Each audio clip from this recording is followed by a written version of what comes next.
this week, gold wrapped up its fifth winning week in a row, while equities investors took some profits off the table. Hello, everyone. It's a pleasure to be back with you this weekend for another edutainment-packed show. In this Goldseek.com radio installment, top money manager Louis Navalier joins me. He manages $8 billion in bonds and equities, but now it's the precious metals that have caught his attention. He recently turned bullish on the sector, adding a new fund to his repertoire, Navalier Gold. Then the prophet of disaster joins the show. Gerald Celente thinks Fed tapering is merely a ploy to distract the masses. A new round of economic stimulus, i.e. quantitative easing, will be the impetus, sending the precious metals much higher. Gold should be over $2,000, he says, when inflation is included. As interest rates climb, currencies will implode, forcing investors into the safe haven investment class. And you won't want to miss Robert Ian's latest must-hear report. Goldseek.com radio begins now with the market weather report.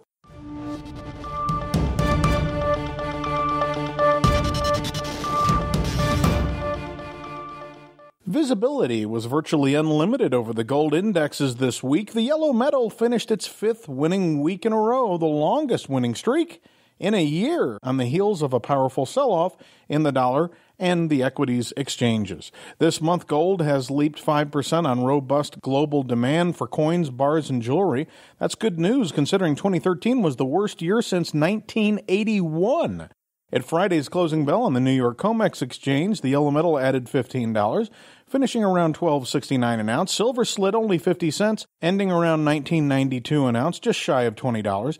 Platinum dropped about 28, down 2%, finishing the week near $14.28, due in part to a worker strike in South Africa. Platinum mining froze at the world's three biggest producers as talks over pay disputes are expected until next week. Palladium dropped about $14, down about 2%, closing near $7.34 an ounce. And West Texas Intermediate crude blasted higher by nearly 3%, finishing the week just shy of $97 a barrel. Topping the list of bullish factors for gold, money flows from the global equities market's pullback, which led to safe haven buying. The all-country world equities index suffered its worst blow since last summer on sluggish economic numbers in China and concerns that the Fed will continue tapering at next week's meeting slated for January 28th through 29th. In response to the worse-than-expected manufacturing figure, China's bank regulator issued a new requirement for regional offices to increase specific regulation. China's Flash Purchasing Managers Index fell under 50, the worst reading in 6 months, suggesting sluggish manufacturing. That's the backbone of the economic miracle.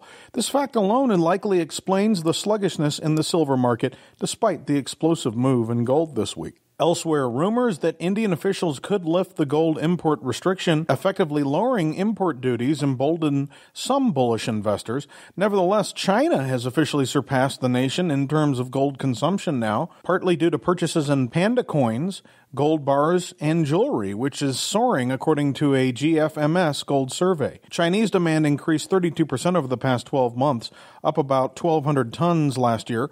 That's about a 400% increase in 10 years, according to a Financial Times report. The bulk of sales came from 24-karat gold purchases. That's investment grade and not jewelry. Currently, the nation of Turkey also mints the world's largest number of gold coins, with Beijing in second place.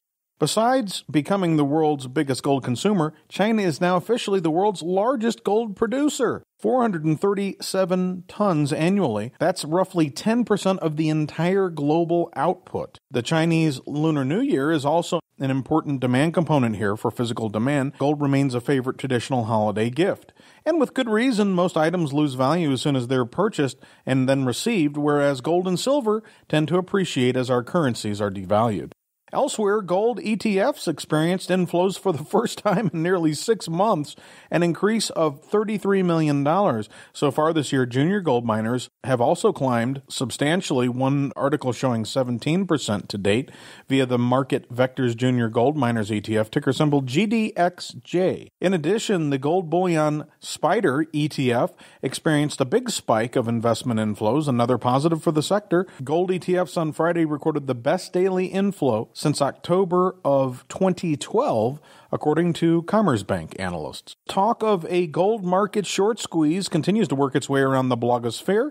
McNeil Curry, head of global technical strategy of Bank of America and Merrill Lynch, believes a squeeze is imminent, noting the key resistance point of $12.70. A breach of that level could send the metal soaring another $100 to $150. Analysts at RBC concur, calling for a close over $12.75 an ounce as the potential trigger, sending the metal higher. And then friend of the show, Peter Schiff, issued an alert this week, noting investors should not fear the Fed. The CEO and chief global strategist of Euro Pacific Capital says that Fed tapering is already baked into the market cake.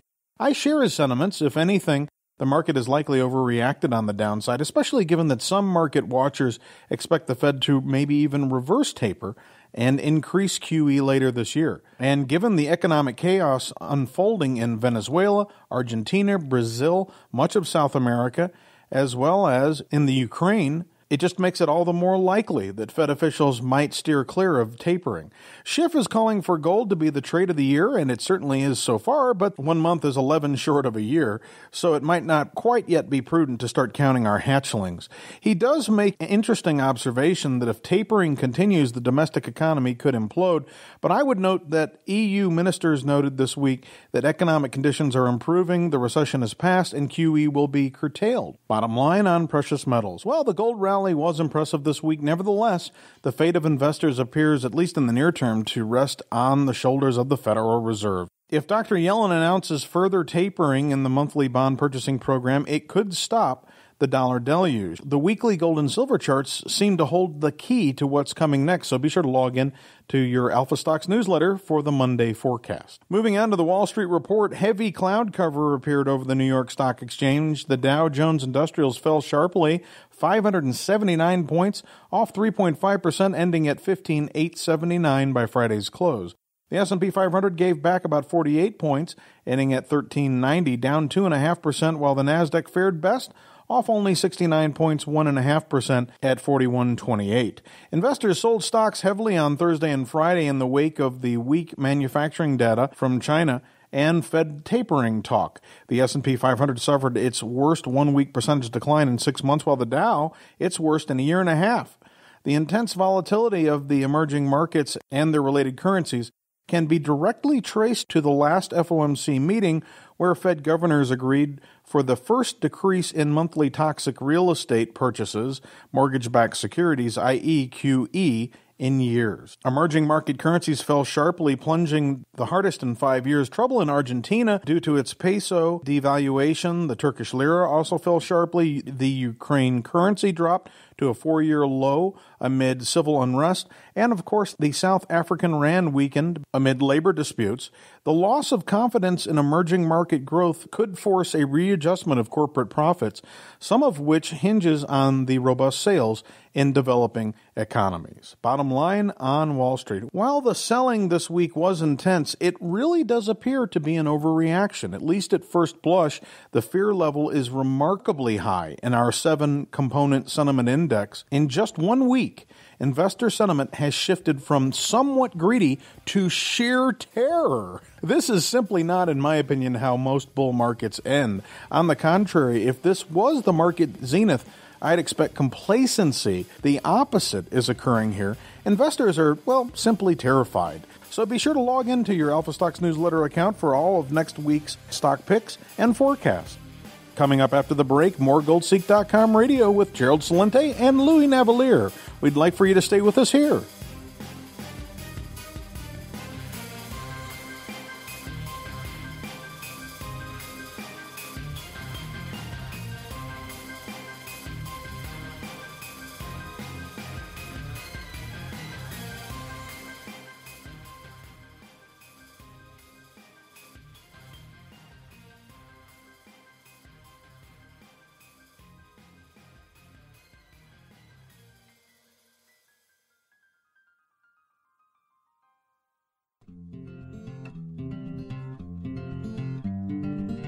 Well, Louis Navalier is editor of 4 leading stock advisory newsletters, including Louis Navalier's Quantum Growth, Emerging Growth, Global Growth, and the Blue Chip Growth. Hello, sir. It's great to be on your show again. You've noted here in one of your recent reports that the equities trend now is a bit of a wild card, so it's particularly important for investors to pay attention to the sectors where they're looking for potential stock candidates. Some will be outperforming while others underperforming. Which sectors do you expect to shine here early on in the new year?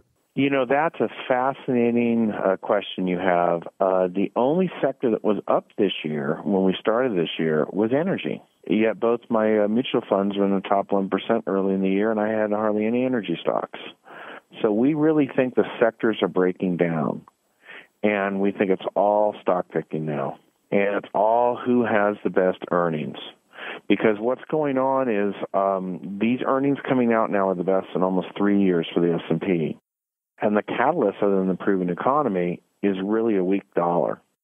You see, when the dollar was strong, it was pinching corporate profits. But now it's at a 2-year low against the euro or 1-year low against 15 major currencies. It's fueling windfall profits on the overseas business because almost half the S&P's earnings are outside of the United States. So I'm very excited because this is really becoming a stock-picking market. Now, with that said, tech is doing better than, utilities, but the sector trends are very unclear this year. You also go on to say that the Federal Reserve might not be quite as market supportive because we're starting to see an end to tapering, and this could lead to a separating of the wheat from the chaff, which you've already alluded to, more of a stock picker's market. How do you see the Fed operating in the new year? Will they be as hawkish as some folks are expecting? Well, first of all, there's going to be 2 hawks voting this time versus 1. So you're going to have 9-to-1 votes. Instead of 9-to-1 votes, you're going to have 8-to-2. And Mr. Fisher wanted, the Dallas Fed president, he wanted to trim by $20 billion a month, and they're trimming by $10 billion a month. So they're going to be pushing to wind it down more. What may cause the Fed to hesitate was the December payroll report. Now, personally, that very poor payroll report we had in December was probably due to seasonal adjustments.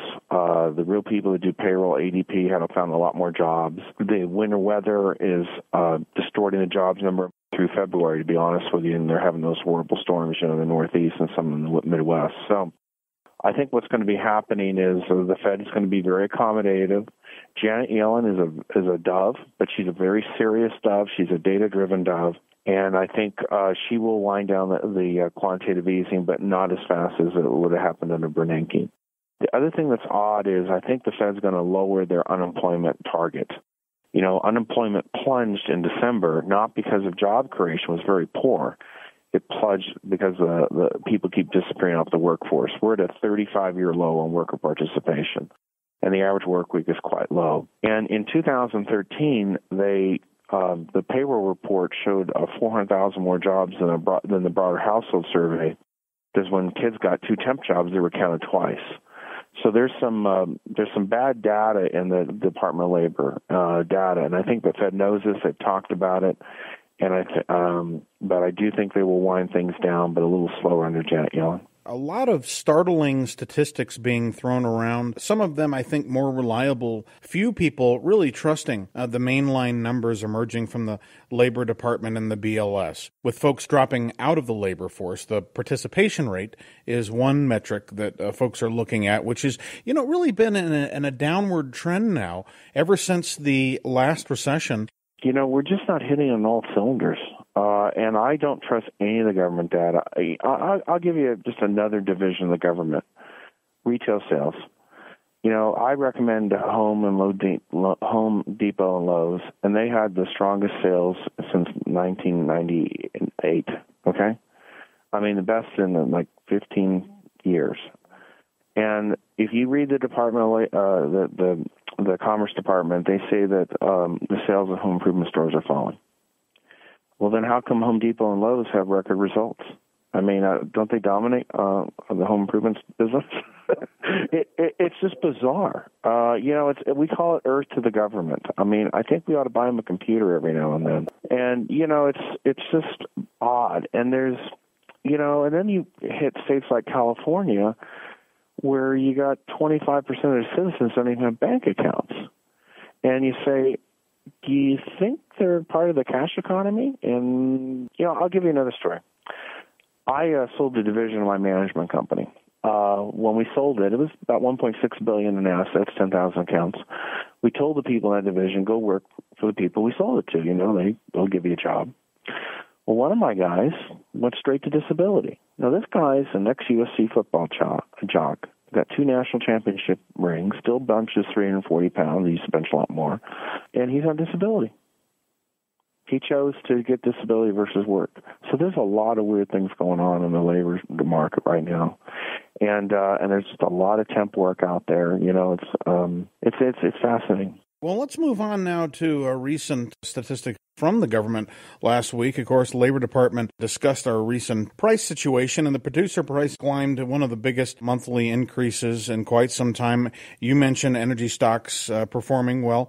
Energy prices also increasing sharply. What are your thoughts here on inflation and inflation-related investments like the precious metals? It's all tied to the dollar. When the dollar's strong, commodity prices go down. When the dollar gets weak, as it's now getting weak, commodity prices bubble up. That's why gold's had a good start to the year. Now you get the seasonality. The cows have gone to slaughter early because it was cold, and we have the lowest inventory of cows in 60 years, and the pigs got sick, and all that stuff. Anyway, but the feed costs are down, and I like Tyson Foods. They dominate that business. Gold's fascinating. When we did the deal with Iran and we took the sanctions off of them and we gave them $8 billion back that frozen, we created the gold market because Iran was selling oil in exchange for gold to get around the sanctions, especially with Turkey. And now they get paid in dollars. So I think gold's a good buy. I think it has to build a better base, okay? But, essentially the metals do well when confidence in the central banks drop. And confidence in central banks are pretty high in the world because they've all been pumping. But the reason that there's been some selling our treasuries is coming from other central banks. Apparently, they just don't respect us like they used to. And whether that's right or wrong, and there has been an emerging market crisis, there's been a lot of the rise in our treasury yields is coming from central bank selling of our treasury securities. So as the confidence in the Fed drops and the dollar gets weaker, then the commodity prices firm up, especially metals prices. I'd like to move on to the fiscal cliff, the fiscal deal that was passed late last year to reopen the government and circumvent our debt limit, of course. This impending reset, they pushed it back again, or whether it's just going to be a non-event. It's going to be a non-event. It's going to be a non-event because it's an election year. Obviously, they're trying to get turnout up. That's what the inequality thing's all about. Because when you have a midterm election, it's good for Republicans and it's bad for Democrats. So they're trying to get this inequality thing going, so everybody shows up and votes and get everybody riled up. It's working. They're at Davos, Switzerland, talking about it right now. But the fact of the matter is that nothing's going to happen. As far as President Obama's concerned, he can just do executive orders. So it's unfortunate that the executive branch and Congress aren't working together. But that's just where we're at right now. There's talk about economic growth when we see higher than normal unemployment figures. Can the Fed actually continue with tapering? We're returning to tapering for a moment. If we have higher unemployment, the inflation numbers are relatively tame. It would seem to me that they have plenty of wiggle room here for further stimulus, quantitative easing, and it would be a bit reckless. The reason is 3% GDP growth is back, and the reason it's back is we grew at 4.1 in the third quarter. Fourth quarter is looking at 3. The trade deficit's got a lot better, and the trade deficit's got more and more narrow. It's feeling GDP growth. And we get distortions in GDP. We had an inventory surge in the third quarter. We had the great trade number in the fourth quarter. And so if you look at consumer spending, they're not driving the economy now like they normally do. So that's why people don't feel it. It's coming from extraordinary items. But the bottom line is as we get closer and closer to 3% GDP growth, I think they'll continue to taper. Their biggest problem is the double counting of the temp jobs. I did an event at Capitol Grill for UBS dinner, and we were surveying the wait staff, and no one had a full-time job. And that's because it's Darden restaurants, and they don't want to have full-time jobs because they want to buy them health care. It's going to be interesting to see what's really going on. I know there's slack in the workforce. Obviously, some people got in the wrong degrees, and we can go on, or they might live in the wrong state, And obviously, there's an unemployment problem in Texas and things like that. North Carolina is a good case study. Mr. Governor McElroy, he actually cut benefits, so everybody was forced to go get a job, and unemployment fell. It's very interesting how it works. I'm just amazed. I'm from California, so I'm very cynical, but I'm amazed that you can get a disability from acute stress from commuting, because a doctor will sign off you can't commute anymore. I'm amazed that I can lay off a guy who's very healthy, goes to the gym, and he gets disability. He gets extra because he has 4 kids. I'm just amazed. It's I guess if everybody does it, they think they should do it too. So it's but in some states that would be frowned upon. Other states it's embraced. So welcome to America. Interesting statistic this morning showed that roughly 20% of American households are now using food stamps to keep food on the dinner table. How does this factor into your analysis? I have a home in Florida, and the people that solicit the seniors for food stamps have to sign up $150 a month, otherwise they will lose their job. So that's the deal. Hand it out or lose it. And that just is going to promote fraud, because worst case, they'll hand it out to someone that shouldn't get it. Well, people grow up in certain societies and cultures, and if your parents were on aid, then you're more likely you're going to be on aid. And of course, the whole goal is for people to move up and assimilate and grow and prosper, and but obviously, some people say, "Oh, I might as well get it. Everybody's getting it." So it's very sad what goes on. But like I spent a lot of time in Alabama. I don't see this in Alabama. Okay, everybody's working there. They got 6 auto plants, and the whole place is booming. I go back to California. It's like everybody does it. It's really sad. It's truly sad. So, and obviously they're trying to get seniors to do it, and seniors vote. They throw free money at seniors. So it's quite fascinating. What sectors, what stocks, what particular industries look good in the next few weeks and months, please? Well, first of all, I want everybody to know the earnings coming out now are the best in 3 years. And earnings are going to improve every quarter this year. And the one thing the market was missing, earnings, is finally back. So I'm very bullish. But I'm bullish predominantly because of my stocks. So we like things like Tyson Foods. We have airlines. We have Delta and Southwest. I mean, they're gouging the tickets. Just look at what's going on. And there's been a lot of consolidation. They have monopolistic routes. We like TMO. It's an instrument company, disposable instruments. We like some great pharmaceuticals like Jazz Pharmaceuticals, VRX, another pharmaceutical company. It's all we, and we have a lot of great Chinese stocks. DL, which is an education company in China. A QIHU, which is internet on the mobile devices, very, very dominant. VIPS, internet retailer in China. So, it's interesting what's going on, but all I want to find is hot spots and grow with it. I don't have to pay a premium for growth nowadays. I'm very excited. And money's pouring in the market because interest rates go up, bond investors lose money. It's a very good market. If I had to pick one sector, I'd pick pharmaceuticals over everything. But I like Johnson & Johnson. I'm not crazy about Merck. So, I think it's becoming more of a stock market and less of a sector market. But with that said, it's just going to be a wonderful year. And it's just going to get more narrow. As the market is higher, you get fewer leaders. And that's all that's happening now. Please tell folks more about the Navalier services. Well, we manage several $1 billion and all, but I think we like people to start with our newsletters to get to know us. At Navalier.com, our management company, there is a free weekly market mail people can sign up for. We also have free stock rating on our Navalier.com and my newsletter site, NavalierGrowth.com. Full access to my entire database of 5,000 stocks, online, available free. You can go key in your stocks, save your portfolio. It's updated every week automatically. We have quantitative and fundamental grading. We like to blend them both. We're known as a good risk-adjusted manager. When there's dips in the market, we seem to do well. We're off to a great start this year. Both our funds are top 10%. So we're very proud that we're up when the market isn't. So it's going to be a great year. And but I have earnings, so I have confidence. Excellent. Well, please keep up the great work and continued success. Great.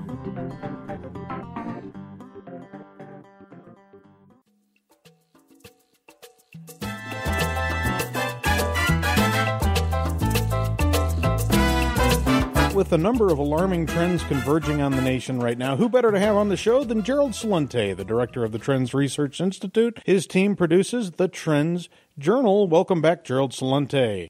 Thanks for having me.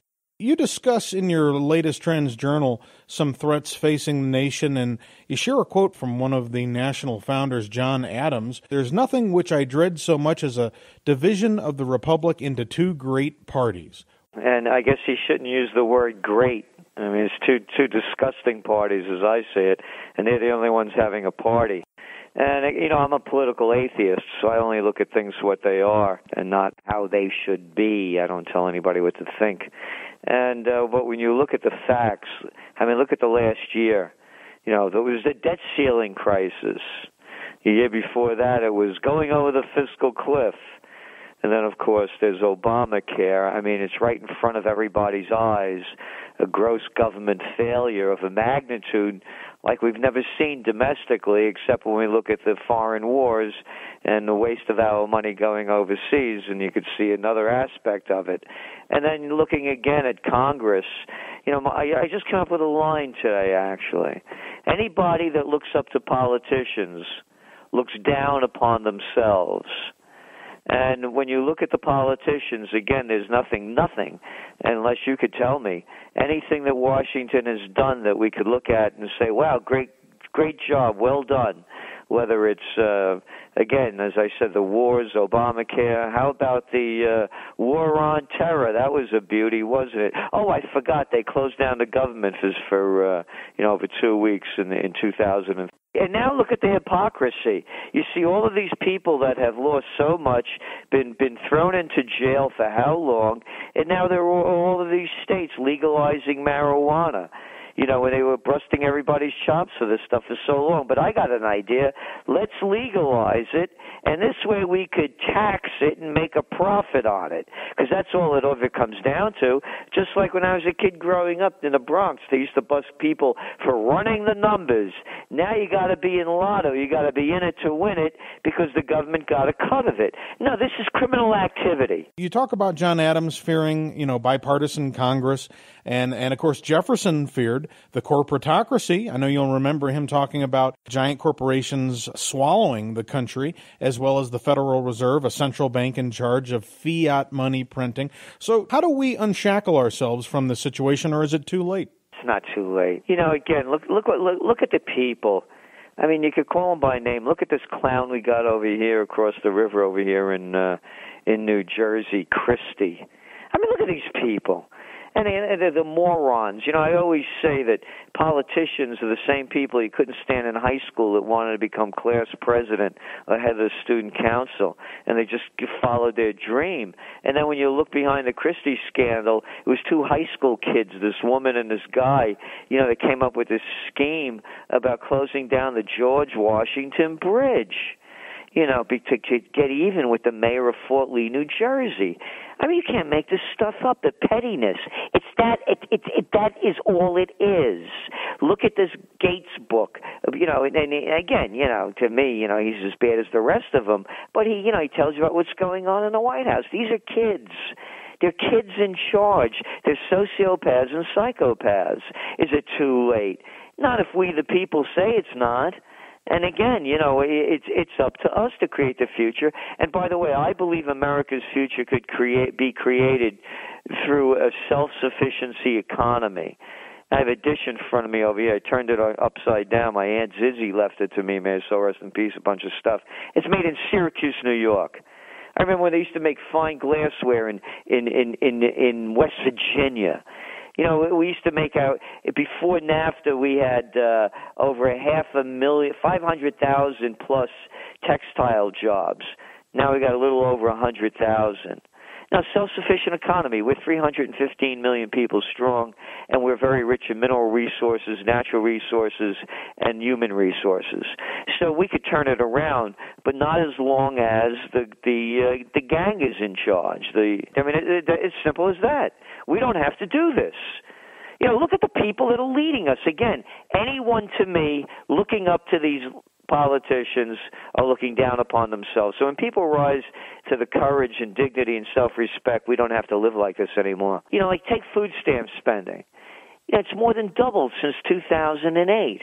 Did you read that article today? In Appalachia, unemployment is reaching as high as 40%. Few people are aware of this. And, Appalachia makes a huge portion of the East Coast here. Folks are taking, let's say, their $500 EBT card. They go in, they buy several cases of soda. Okay, whatever soda brand is hot at the time. They walk out with as many as 20 to 40 cases of soda. They don't buy a lick of food. No Wonder Bread for the kids. They take the sodas down to a secondary establishment, sell them for 50 cents on the dollar. They take the $2.50 and they're purchasing Oxycontin on the market and making an absolute fortune, up to $12 a pill. Now, I'm not trying to cast aspersions. I'm just pointing out how desperate people have become. Yeah, and again, when I say 2008 because that's when the panic of 2008 hit. And there are people that are out of work that don't want to be. And again, look at the money that we just built a $13 billion aircraft carrier, the Gerald Ford. Look at the money, the money that we're still spending on the military. So as the nation is going down, our priorities have been misdirected. So as we're looking ahead, we're looking at a very difficult 2014. Here's our forecast for the markets. We're going to continue to see, we believe, another round of tapering. As tapering continues, you're going to start seeing interest rates go up. When interest rates go up, the economy goes down. And it's not only the United States where it's happening in the European zone as well. You're seeing interest rates going up, and you're seeing a real pressure on their economy. This was an interest rate recovery because of the trillions of dollars dumped into the system and record low interest rates by the Federal Reserve. So when tapering happens again, interest rates go up, the economy goes down, you're going to start seeing panic on the streets. And when that happens, we believe they're going to come out with another round of what they'll call a new name for quantitative easing, because after all, we have a new Fed chairman, Gcelente, coming in. So when that happens, that's when you're going to see gold and silver prices, we believe, go up when the next round of easing following the second round of tapering happens. You also suggest that our legislators must first be dedicated to their constituents, and then and only then should their allegiances to the political party be established. Yes, I believe that anyone that's a member of a political party has no right running for office. And that's because that's who their allegiance is to. And the allegiance is supposed to be to we the people. So if your allegiance is first to a party, you have no place being in office. So I recommend, again, in how to turn things around, that you should be automatically disqualified from running for office. And I also believe, actually, there was an election, state elections in India very recent, and out of nowhere came the Common Man Party. And the platform, again, that they're running against corruption. Yeah, guess what? What do we have? Over half of our congressmen and congresswomen are millionaires. I mean, they're not representing us. And so with the Common Man Party, part of the platform is direct democracy. And this is what they do in Switzerland. Now remember, people say you can't do direct democracy in the United States because, we're a lot bigger than Switzerland. Listen, this is India, and they got 1 billion people. If they could pull it off, we could pull it off with 316 million people. So with a direct democracy is that on every major issue, the people vote on it. You want to go to war? Let the people vote. I don't need some clown in Washington, some little chicken hawk, or some woman telling me, there's never fought a day in their life to tell me we have to go to war against another country. Let the people vote. You want to bail out banks? Let the people vote. And then people say, well, that would be mob rule. And I say, well, you got a mob rule now. You got 316. What is it? A gang of 535 congressmen and senators. Yeah, telling the rest of us what to do. That's the gang. So, a gang of 535. So I say let the people vote. And so too are the Indian people. They are saying they want direct democracy. So I believe that's the way to turn things around. Well, I'd also like to talk about the entitlement government that's risen up around our nation. Talk about returning to transparency and protecting the rights of each citizen. If you stand up to this system, it means standing up to the people and telling them, no, you can't have more free goodies. Now that this precedent has been set, the moral hazard, I think, is set in stone, and that amounts then to political suicide if you administer the antidote, which is less spending and less free stuff. It can be done. And again, let's call it what it is as well on the other side. Obama came out with this new plan of promise zones, and you see them all over the country. And you're a big corporation, you can come in. I'll tell you what we're going to do there, Chris. You're a big guy. You're going to create jobs. We're going to give you tax breaks, loan guarantees, and infrastructure repairs. Hey, wait a minute. This is America. Why are you giving these people these breaks? So whether it's at the top or the bottom, the bottom's chump change compared to the rip-off at the top. So I say none of any of it.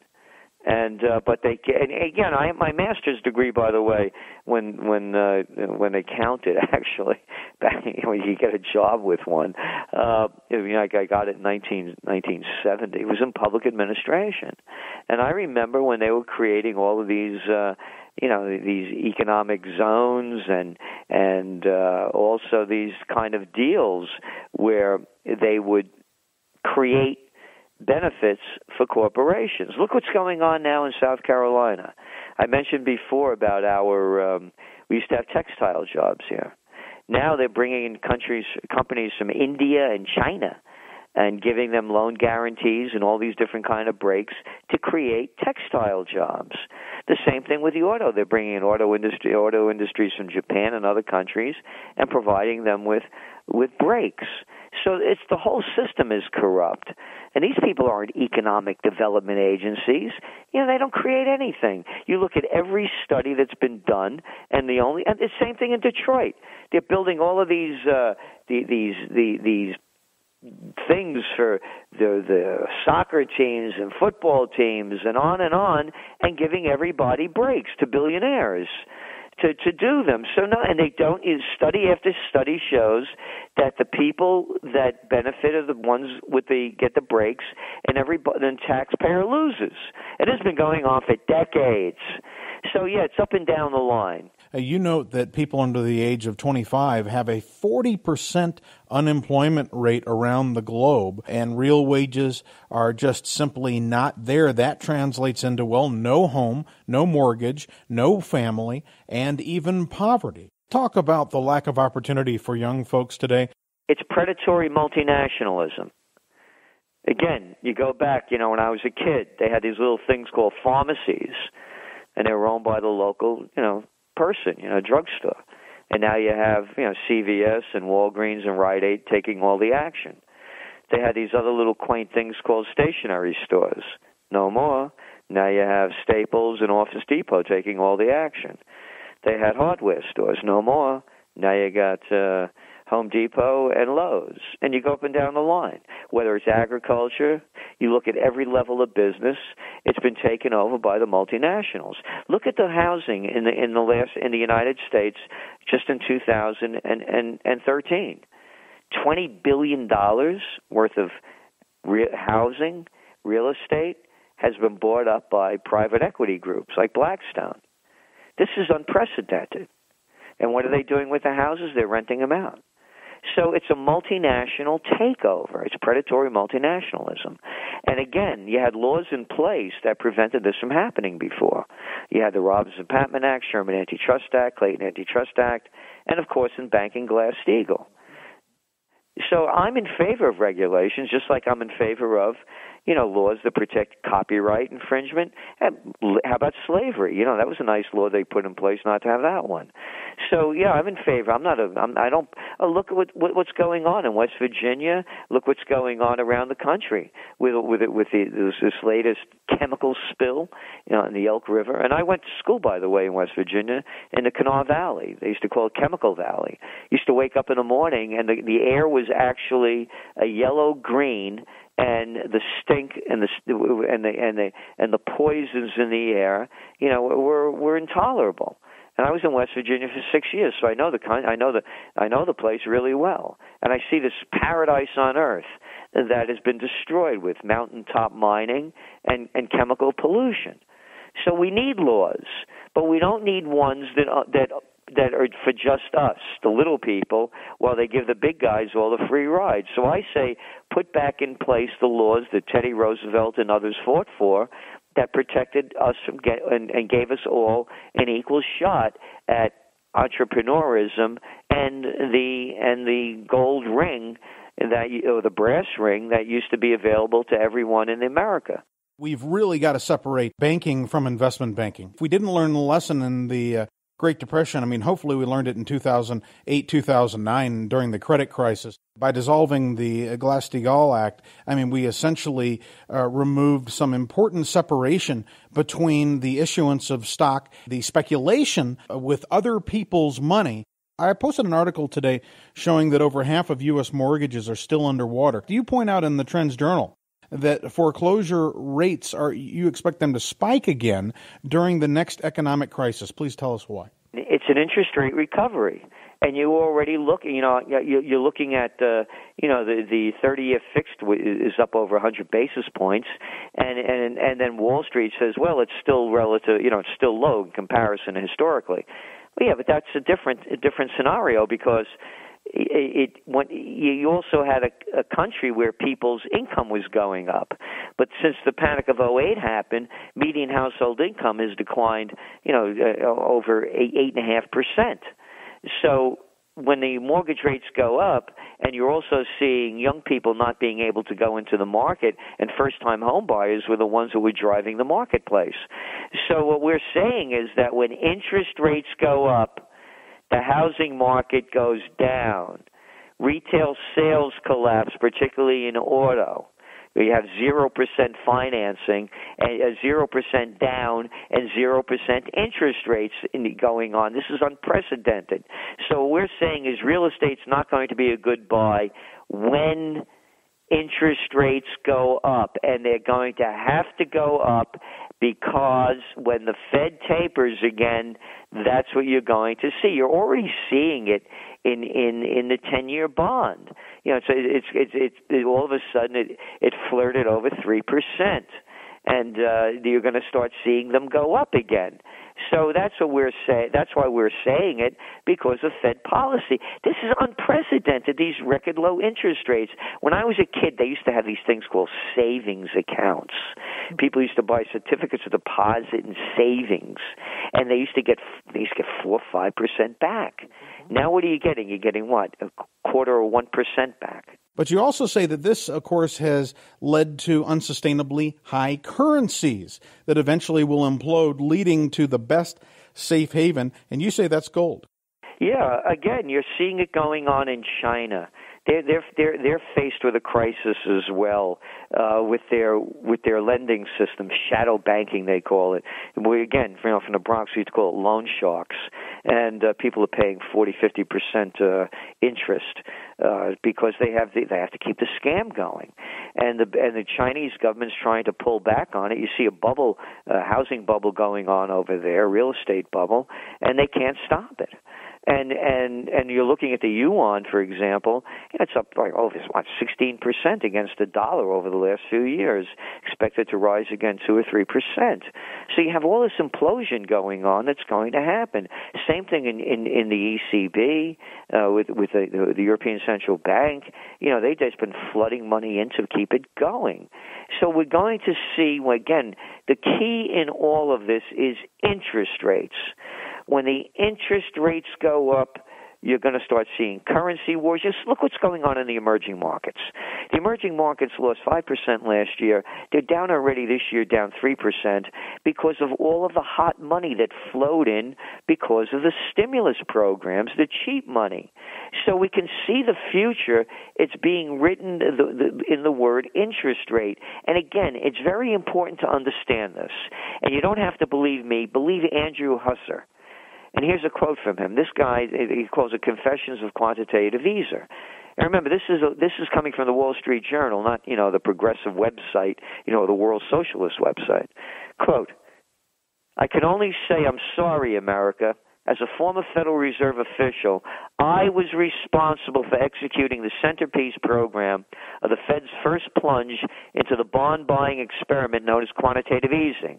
The central bank continues to spin QE as a tool for helping Main Street, but I've come to recognize the program for what it is, the greatest backdoor Wall Street bailout of all time.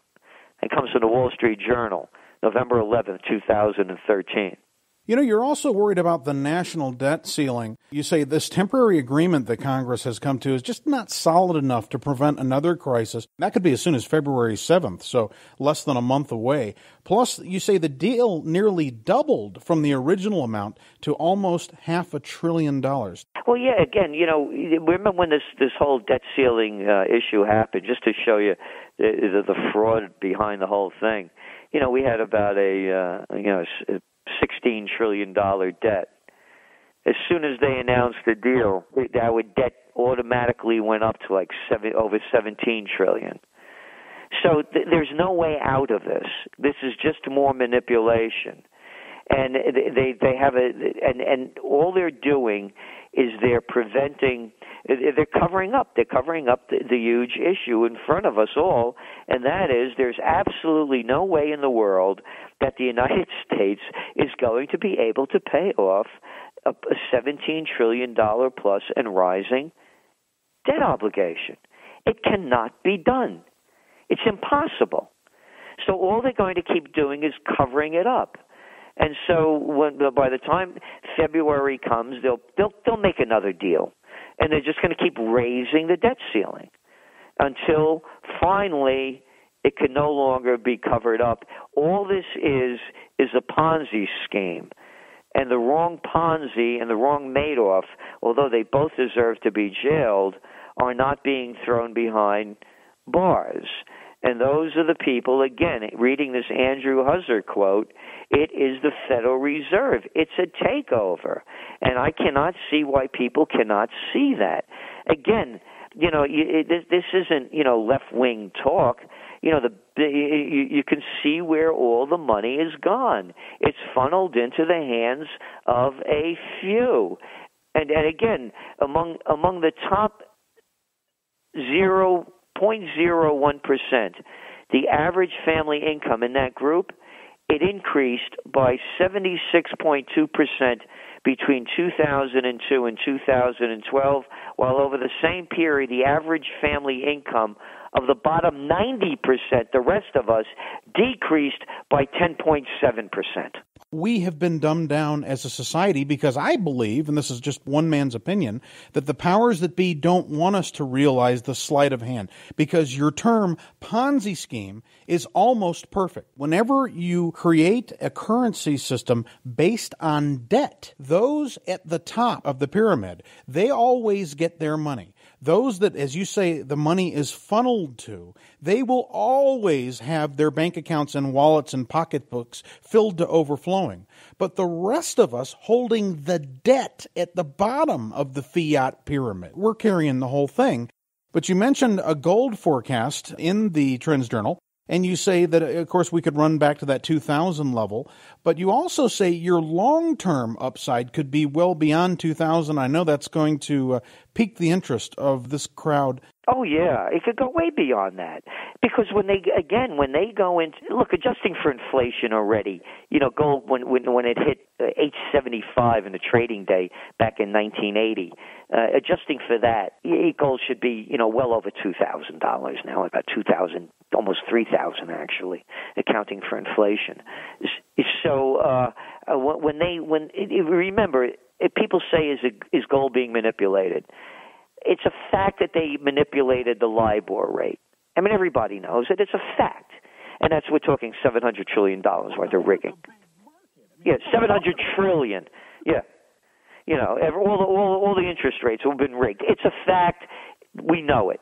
They're rigging the Forex, the currency market. It's a fact. We know it. So then when you look at physical demand compared to the paper market, you can see where it's going. Physical demand is still strong throughout Asia and growing. Even in the United States, the Mint reported a very tiny little story, record sales in gold and silver coins.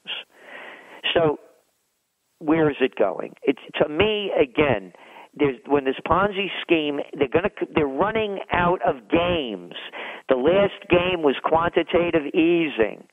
They're going to have to taper because of all of the dough. Again, you go back to when before tapering, what was the Fed was in debt, about $800 billion. Now they're over $4 trillion. So now they got to stop this thing, but they're not going to be able to. It's monetary methadone, and they're going to keep juicing it. Now they're hooked on heroin. The methadone don't even work. It's monetary heroin. You know, I want to put something in perspective. I talked about you asked me earlier, how can this be changed? And I said we have to stop this. One of the things I believe, I'm an American. I believe in what the founding fathers said. And one of the farewell speeches the farewell speech of Washington, he warned us about not getting involved in foreign entanglements. And so too did, and Eisenhower warned us of the military-industrial complex taking over. When Eisenhower made that speech, his farewell address in 1960, the United States GDP stood roughly at $520 billion. You know what China's was? $60 billion. Now, in 2012, the last numbers, our GDP is at $15 trillion plus. You know what China's is? $8.5 trillion. And the United States debt today, as I mentioned, is well over $17 trillion compared to $2.4 trillion with China. But while we're debt heavy, China's holding nearly $4 trillion in foreign exchange reserves. And you can see, as I said, what's going on with how they're selling us out and where the future is going. Who would have ever believed that this would have happened? It could only happen because this is, to me, it's very reminiscent, and we wrote about this in last year's Top Trends for 2013, as the beginning of World War II. We have throughout the world inept and incompetent elites that are playing prime minister, chancellor, and president. And we have a banking system that's totally corrupt and in charge. And it's no different than prior to World War I, where you had morons that destroyed the Great War, that destroyed a growing and thriving Europe. And you have the same kind of imbeciles in charge today that are starting wars and losing wars and robbing us of our future.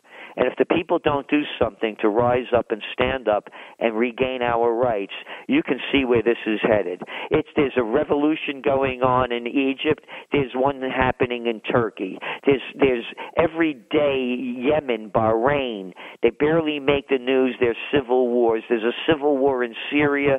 Oh, you remember that wonderful human rights campaign against Libya, where the other countries in civil war in Sudan, Somalia, Congo, Central Africa. You have the pitchforks movements going on in Italy. You have the same kind of movements going on in Greece, in Spain, in Portugal. Can't people see what's going on? It's unraveling in front of us. And so when you go back to gold, it's the safe haven. And I can't help but notice a driving theme throughout almost all of your comments here today. You keep returning to the corrupt banking system. I read an interesting article by this journalist in London, Gcelente, I believe, that the banking system is here to serve the individual, to promote business, to extend mortgages, to help promote small businesses, but they're not there to create multi-million-dollar bonuses for a handful of elite I wonder if you could please tell folks more about the Trends Journal. I know that you have some interesting opportunities there for folks who are maybe financially strapped and trying to pick themselves back up. Zeke West sent over a great copy, and I read it from cover to cover. This is a must-read periodical packed with imagery, graphs, a wonderful group of contributing editors. So let me let you tell more, like Dr. Craig Roberts. Yeah, well, again, this is history before it happens. There's no magazine like it in the world. It's 52 pages, advertising free. And we also do Trends in the News each night, every Monday through Friday at 7:30 Eastern Time. So we put you ahead of the news and on top of the trends. And as you mentioned, it's only $100 a year for the online edition, $185 for the print copy. And we recommend the print copy because, these are going to be collectibles. I mean, you're going to read things. Yeah, I got it in front of me right over here, just by coincidence. I was going through some old files. Dangerous trend. Fed prescribes monetary methadone for stock markets. And this was going on in late 1998. I said, the American economy is still strong and unemployment low. The Federal Reserve's decision to cut interest rates tarnishes its credibility as impartial arbiter and responsible overseer of the nation's economic well-being. I saw what was going on. I predicted the dot-com bubble. This is just a year before it happened. And again, this was a trend alert. So it was history before it happens. And as I mentioned, we say to keep the hard copies because there's nothing else like it, and they're going to be collectibles. But we have a discount request page for people that can't afford the full price. And we try to make it available virtually to everyone so that you can prepare for the future and not be misled by what the prostitutes are saying on TV and what the politicians are selling us. And they can seize the opportunities, avoid the dangers, and protect their future. And you're not afraid to discuss some that were not so close to the mark. And I think that just adds credibility to the periodical. Well, thank you. Yeah, we're human, we do the best we can. We don't know what's going on behind the scenes, and we don't know what deals are being made that are going to change the game, and there are the wild cards. Hey, how about a Fukushima for you, huh? Oh, what a disgusting thing. That's the biggest cover-up going on in the world and one of the most dangerous things facing all of us. I have 2 Geiger counters. Here's one of the little things known, and you're probably aware of this. Radiation is a very, very tricky science. Even many physicists don't fully understand how to take accurate readings. We're regularly hitting Rad 5 levels, which is just off the charts on the West Coast, as well as through the heartland of the United States, all the way up through Alaska. I think this could be an extinction-level event, especially if they don't contain this mess. And at the very least, I would caution people from ever eating any seafood from the Pacific. I really think it could be that bad. Oh, I'm with you. I won't eat anything. I don't eat any fish, by the way. Look what just happened again in West Virginia, everywhere. Everything is so polluted. Gerald Celente, thanks for all the extra time, and we're going to look forward to hearing from you in the future. Okay, take care.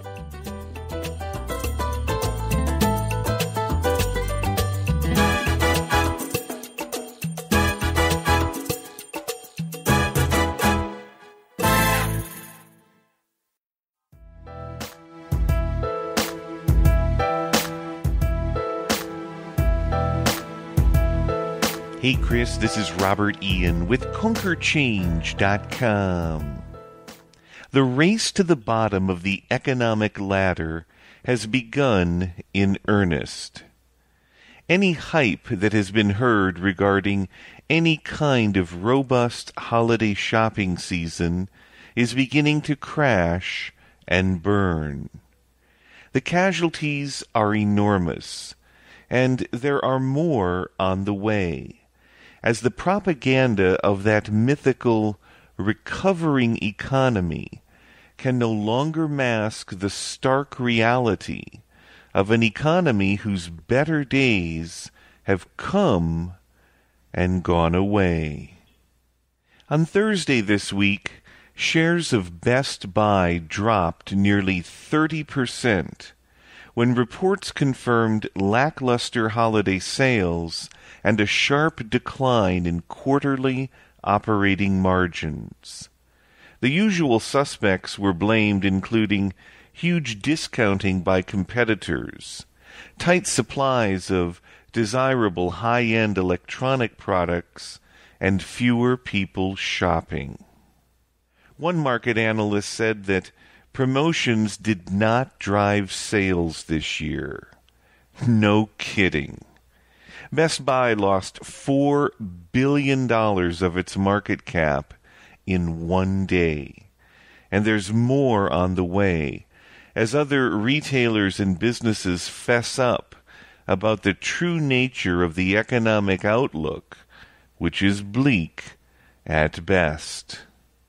The CEO of Best Buy, Hubert Joly, said the overall weakness in consumer electronics came as a big shock.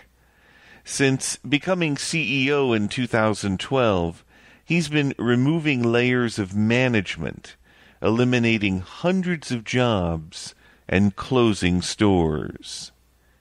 Efficiency is always good.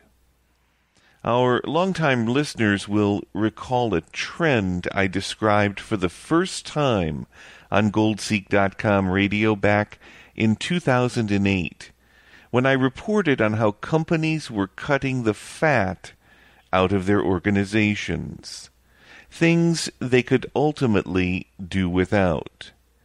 Then they began cutting the meat out of their organizations, which included people, with early retirements, job reductions, and the very incentives that attracted talented workers in the first place.